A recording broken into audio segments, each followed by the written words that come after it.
അച്ഛൻ ചെറിയൊരു മയക്കത്തിലാ. അയ്യോ, ഒന്നുമില്ല, ഉറങ്ങുക. ഇന്നലെ രാത്രി ഒരു 5 മിനിറ്റ് പോലും അച്ഛൻ ഉറങ്ങിണ്ടാവില്ല. ഉറങ്ങൂല്ല. ഇന്ന് നിശ്ചയം കഴിഞ്ഞ് കല്യാണം കഴിയണ വരെ നിന്റെ അച്ഛൻ ഉറങ്ങൂല്ല, ഉറക്കം വരൂല്ല. മാധവൻ തട്ടാന്റെ അടുത്ത് രാധയ്ക്ക് ഒരു കമ്മല് പണിയാൻ കൊടുത്തിട്ടുണ്ട്. ഞാനത് വാങ്ങിയിട്ട് ഇപ്പൊ തന്നെ ഇങ്ങോട്ട് വരാം. എത്ര പവന്റെ കമ്മല്? 2 പവന് 1/2 പവൻ കുറയും എന്ന് വെച്ചാ 1.5 പവൻ. എന്നാ പിന്നെ 6 പവന് 4.5 പവൻ കുറയുമെന്ന് പറഞ്ഞോളെ. കേൾക്കുമ്പോ ഒരു അന്തസ് ഉണ്ടാവില്ലോ. പൊന്നിന്റെ കാര്യമാവുമ്പോ തിരി കൂട്ടി പറയണേൽ ഒരു തെറ്റുമില്ല. ഏടത്തിയുടെ നിശ്ചയത്തിനും ഇതുപോലെ അച്ഛൻ എന്നൊരു കമ്മല് പണിതു. അതും 2 പവന് 1/2 പവൻ കുറവായിരുന്നു. വിഷമം വന്നപ്പോ ഓരോന്ന് പോയ കൂട്ടത്തില് ആ കമ്മലും തുമ്പശ്ശേരിക്കുറിപ്പ് കൊണ്ടുപോയി. പോലീസ് വേഷം കെട്ടി താടിയും പഠിച്ച് നിക്കാൻ നല്ലാണ്ട് ആ തുമ്പശ്ശേരിക്കുറിപ്പിനെ തളയ്ക്കാൻ നിങ്ങളെ കൊണ്ടൊന്നും കഴിയണില്ലല്ലോ.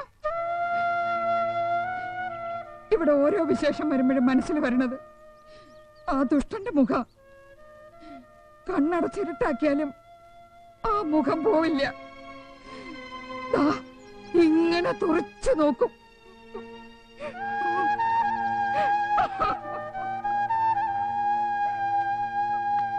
ഇന്നിവിടെ രാധയുടെ നിശ്ചയം നടക്കുന്ന കാര്യം തുമ്പശ്ശേരി കുറിപ്പ് അറിഞ്ഞിട്ടുണ്ടാവോ? ആരും പറഞ്ഞിട്ടില്ല, എന്നാലും അറിയാണ്ടിരിക്കോ?